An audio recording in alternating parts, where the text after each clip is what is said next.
Okay,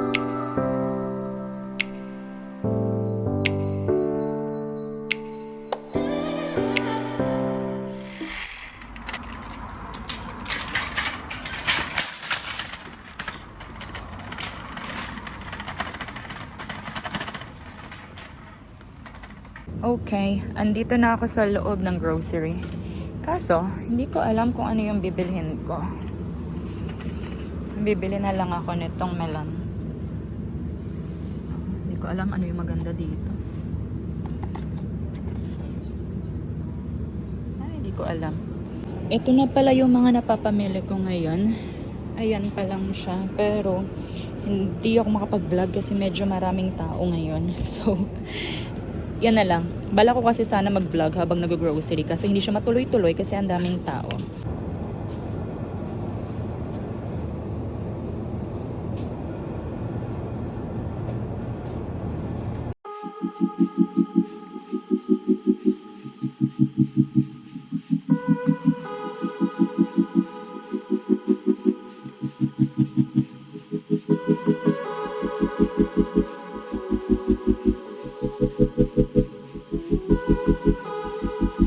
Kailangan ko bumili ng cheese kaso nahihirapan ako sa sobrang dami niyang choices.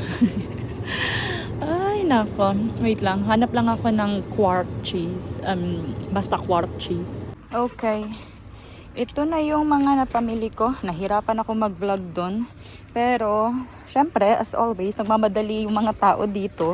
So ang ginawa ko, hindi ko na siya napasok sa bag. So ang gagawin ko, ngayon ko siya ipapasok para pagdating ko mamaya sa bahay, buhatan na lang, isang buhatan na lang. So, ang nabayaran ko dito is 80, almost 87 Swiss franc, 'di ba? So, yun yung gagawin natin ngayon. Bumili pala ako ng gumamela. Papakita ko sa inyo yan mamaya. Pero ngayon, yung mga pinamili ko, ilagay natin yan dito sa bag na to.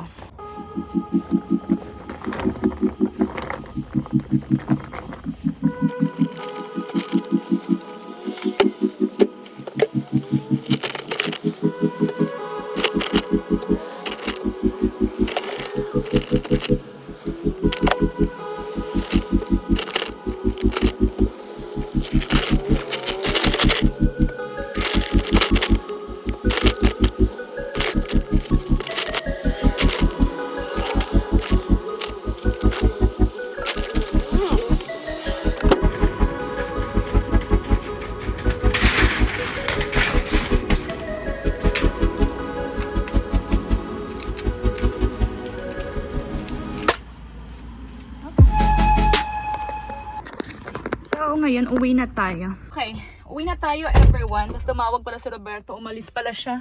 Meron pala siyang appointment na nakalimutan daw niya. So, ngayon, ayun. Hindi na ako magbablog pa uwi kasi kailangan kong tumawag. Kailangan kong mag-phone call. Okay, people, I'm home. Actually, kanina pa, pero meron akong phone call kaya hindi ako nakapag-update sa inyo agad. But right now, ang oras is 12:44 and mag-haul tayo ng mga napamili ko. Ito yung shopping bag ko. Kitang-kita yung baguette ko, diba? Magsimula tayo dito sa baguette. So, baguette! Ayan, baguette. Napakalaki. First is ito, tissue, facial tissue. Kasi naubusan kami. Actually, hindi pa naman siya ubos. Meron pang isa doon na buong ganto. Kaso ayoko kasi nagpapaubos ng mga gantong stock. So, bumili ako ng dalawa. Tapos ito, favorite ni Roberto tong Flammenkuchen. Flammenkuchen siya. Yan. Ayan. Pinakita ko na. Tapos ilalagay ko lang siya sa oven. And then, pwede na namin ano to. Lunch na to. Lunch or dinner. Or pwede ding merienda. Ganon. Tapos, bumili ako ng raspberry. Hindi ko makita kasi may sinag ng araw. Basta ayan, raspberry. And then, bumili ako ng short ni Roberto. Kasi alam ko magugustuhan niya to. XXL. O, diba? Tingnan nyo naman, mas malapad pa. Ay, kasi lapad ang balikat ko. Pag nakaganyan. Diba? Tapos ako, ganito. Ang laki. Ang laki. Kasi nagustuhan ko kasi yung tela niya. Parang 7.99. Parang almost 8 Swiss franc to. Yan. Gustong-gusto niya yung mga ganito. Kasi yung short niyang favorite na butas, kakalaba. So, nabilang ko siya isa lang. Isang color na lang muna para pa nagustuhan niya. Bili na lang, di ba? Bumili ako ng zucchini, or let me say zucchini in English. Bumili ako ng salad, iceberg salad. And then, bumili ako ng 2 perasong tomatoes. Ito yung gustong-gusto kong tomatoes. Kinakain ko lang na parang apple. And ang bango-bango niya. Ayan itsura niya. Ang sarap-sarap nito. Actually, hindi pa ito yung peak season niya. Sa summer, yun ang masarap talaga. Bango. So, 2. And then, 1 milk. Kasi naubusan ako ng milk. And then, 2 bundle ng asparagus. Spargel in German, pero sa English, asparagus. 2 green. Si Roberto gusto niya ng white. Ako, favorite ko ang green. So, ako susunod. Ako na grocery eh. 2. And then, dito na tayo sa pangalawang bag. Okay, bumili ako ng eggs. Ang mura ng eggs na to, nagulat ako. Parang something 2 nga lang ata to. 2. Wala pang 3 Swiss franc. Tapos 10 pieces na siya. Parang classic egg ba to? Ayan no. Nagulat ako. Bumili ako. Si Roberto kasi ayaw niya nung mga ganito. Kasi feeling niya hindi daw happy yung chicken. Ang importante kay Roberto, ang importante kay Roberto dapat happy yung chicken. So, sa akin, walang happy-happy. Itlog is itlog. Ganon. Tapos, bumili ako ng sanitary napkin. Siyempre, napapakita sa inyo yun, diba? Bumili ako ng ganito. Shrimp. Ito yung nabalatan na kasi si Roberto is very tamad. Bumili ako ng bacon. Kasi ang gagawin ko, itong bacon, ibabalot ko siya sa asparagus. Bumili ako nito. Tatry ko lang. Pimientos. Spanish. Basta ganyan. Ang ginagawa nila dito sa Spain, iniihaw lang nila. Tapos, kinakain. Ang sarap nun. Gustong-gusto ko yun. So, bumili ako. Tatry ko. Gawin on my own. And then, bumili ako ng Barilla na tomato spaghetti sauce, let me say. Ayan. Bumili ako nito kasi gusto ko itong i-try. Hindi pala ito. Ito. Milk rice. Milk cheese. Not milk cheese. Milk rice. Diba? Sabi ko, ano kaya to? Ano to? Lugaw? Nakikita ko na talaga tumatagal na kasi never kong tinay. So ngayon, itatry ko siya. Ito na bumili ako ng cottage cheese. Ayan. And then, bumili ako ng 6 ata to. Yes, 6 na perasong cold coffee. Kasi si Roberto sa umaga, di ba hindi siya nagkakape na mainit? So, mahilig siya sa cold coffee. Bumili ako ng, teka lang, pangalan mo ulit. Heidelbeeren sa German. Ang pangalan sa English, ilagay ko right here. Yan. Pero sa German, Heidelbeeren. Bumili ako. Kasi gustong-gusto ko ito pinapapak. Tapos si Roberto gustong-gusto niya ito nilalagay sa cocktail. Tapos, bumili ako ng citron. 3 pirasong citron. Bumili ako ng melon. Kasi gustong-gusto ito ni Roberto. Lalo na ngayon, medyo nagwa-warm na. And then, sibuyas. Konti lang yung binili kong sibuyas kasi feeling ko nangangamoy sibuyas dito sa kusina. Ayoko ng ganon. Tapos bumili ako, last na to, 2. Bumili ako ng harina. Kasi nakaraan, gumawa ako ng cookies. Naubusan ako ng harina. Tsaka ng sugar. Sa coffee ko, mas prefer ko yung brown sugar. Kasi wala silang masyadong brown sugar dito. So wala akong choice. So ito ang brown sugar.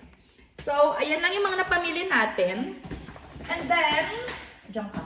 Ito, ang nakakatuwa. Tadan! O, diba? Pakita ko sa inyo. Kita nyo ba? Gumamela. Anong pangalan nito ulit? Hibiscus. Hibiscus ang pangalan pala ng gumamela. Pero teka lang. Kuha tayo ng pot.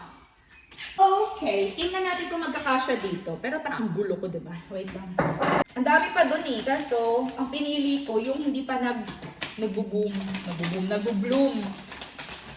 Parang ma-enjoy ko naman siya na diba? Matagal-tagal.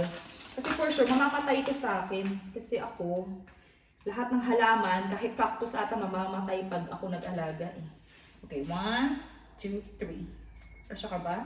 Oh yes, kasya. Wow! Nakakatuwa. Babaw ko, diba? Ala, kalain, nahulog na yung isa. Ay! Ayan, pero buti meron pang iba. Say hi to the vlog. Hi. Ayan. Ala, sayang naman. Ang laki-laki na nun. Ano ba yan? So anyway, ilalagay ko siya dito sa kusina. Para naman yung kusina namin may something. Ayan, so ang gagawin ko ngayon, lilinisin ko to and ilagay natin siya sa fridge. And then kain tayo ng lunch. Kasi ang oras is 12:56 na. Hindi pa ako kumakain. So, ayan. Okay, people. Ang putla ko pa rin. Ay, hindi pa rin ako naliligo. Pagkatapos ko lang linisin yung kitchen.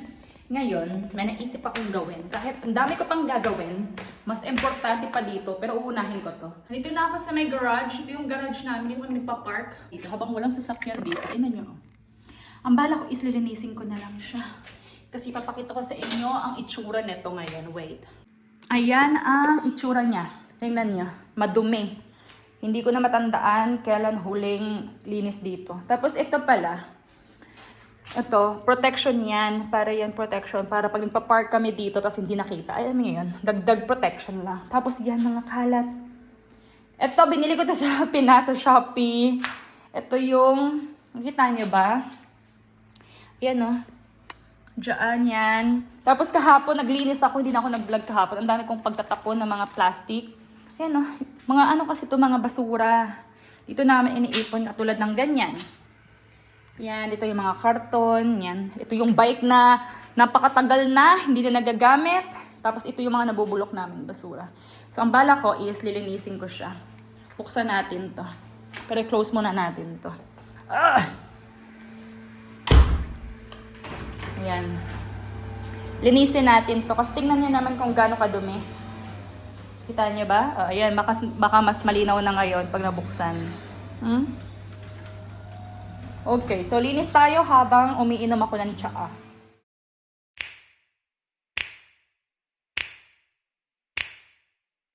You know just what you do to me.